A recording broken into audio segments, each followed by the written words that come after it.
দেশের শিক্ষা প্রতিষ্ঠানগুলোতে বছরের পর বছর ধরে দীর্ঘস্থায়ী এক রীতি হিসেবে আদায় করা হতো পুনর্ভর্তি ফি। তবে নতুন সরকার গঠনের পর অনিয়ম দূর করতে এবং জবাবদিহিতা নিশ্চিত করার লক্ষ্য নিয়ে নতুন নীতিমালা প্রকাশ করেছে মন্ত্রণালয়, যেখানে শিক্ষার্থীর কাছ থেকে আদায় করা ভর্তি ফি নিয়ে দেওয়া হয়েছে কঠোর নির্দেশনা।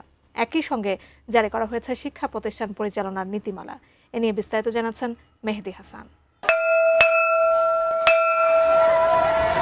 বাংলাদেশের শিক্ষা প্রতিষ্ঠানগুলোতে দীর্ঘদিন ধরে নানা অনিয়মকে নিয়মিত আচরণ হিসেবে পালিত হয়ে আসছে।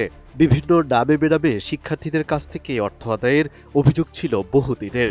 সেই ধারাবাহিকতারই একটি অংশ ছিল প্রতিবছর শিক্ষার্থীদের কাছ থেকে আদায় করা পুনর্ভর্তি ফি। একবার কোনো শিক্ষা প্রতিষ্ঠানে ভর্তি হওয়ার পর একই প্রতিষ্ঠানে পরবর্তী শ্রেণীতে উন্নীত হলেও নতুন করে ভর্তি দেখিয়ে ফি আদায়ের অভিযোগ তুলেছেন শিক্ষার্থী ও অভিভাবকেরা। বছরের পর বছর ধরে চলা এই প্রক্রিয়াকে শিক্ষা ব্যবস্থার একটি ভয়াবহ ও নীরব শোষণ বলে উল্লেখ করা হচ্ছিল। ফিনিশ আপনার ঘরবাড়ি ও আঙ্গিনার সকল কীটপতঙ্গ ধ্বংস করে।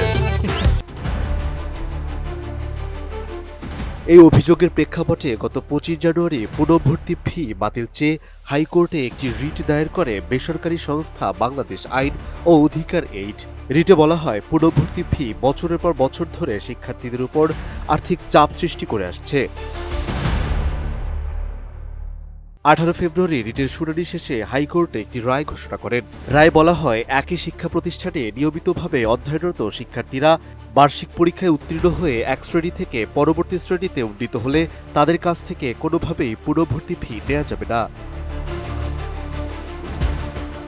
নীতিমালায় আরও উল্লেখ করা হয়, বেসরকারি স্কুল, উচ্চ মাধ্যমিক কলেজ, স্কুল অ্যান্ড কলেজ ও ডিগ্রি কলেজের উচ্চ মাধ্যমিক স্তরে শুধুমাত্র টিউশন ফি নীতিমালা 2024 অনুযায়ী নির্ধারিত টিউশন ফি গ্রহণ করা যাবে। এর বাইরে নতুন কোনো খাত সৃষ্টি করে অর্থ আদায় করা যাবে না।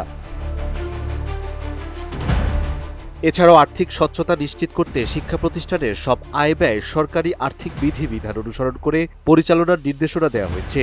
পরিচালনা কমিটির সভাপতি ও প্রতিষ্ঠান প্রধানের যৌথ স্বাক্ষরে হিসাব পরিচালিত হবে এবং আর্থিক অনিয়ম হলে সংশ্লিষ্টরা দায়ী থাকবেন।